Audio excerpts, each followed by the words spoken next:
This column, Jeremy Clarkson's column, he's had to apologise. What's going on? I don't really think it's much of an apology. I think he's more upset by the outcry and has his hand twisted to apologise because it's coming across incredibly misogynistic. And it just was a terrible, clumsy, awful use of wording. And, I'm slightly surprised that he's done that as a seasoned journalist. I do believe in the freedom of speech. If you're going to say something, own it and own what you said and own why you said it.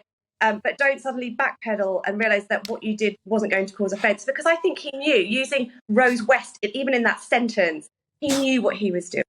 You know what that looked like to me? And I read it last night because I noticed a bit of a kerfuffle on Twitter, and I was out at dinner and I thought, I'd be incredibly rude and get my phone out during the main courses.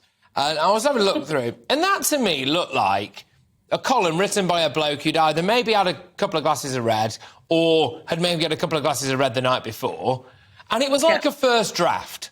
It was something that you would knock out where you think, this is controversial, and then maybe it'd be toned down a bit, and then that version would go out. It looked to me like a bit of a rough copy.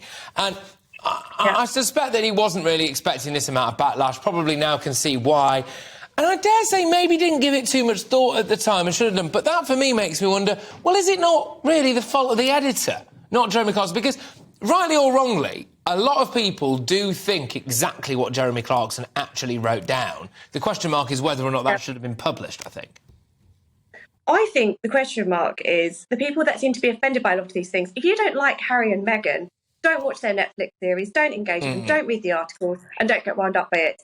If you are going to be offended by someone like Clarkson, who has never denied the sort of views that he has, and, if the sort of newspaper that's published it, if you don't like that newspaper, don't buy it, don't read it, don't react to it, don't be offended by it. I think the problem is that, if people don't like something, they almost want to be offended before something's even happened now. They don't like the Sun newspaper, so they decide that they're going to be offended by anything that it prints. I mean, Joe Brand did talk about pouring battery acid over people, and we've had various different comedians like Nish Kumar, for example, who I think at the time was still working at the BBC, who was talking about, whether or not elderly Brexit voters, well, essentially should be allowed to live. It's not uncommon, is it, for people to maybe say some rather fruity things. But yes, when it comes to Jeremy Clarkson, I mean, I read it, I thought it was all right, but I suppose I'm not the moral bastion of goodness in this world.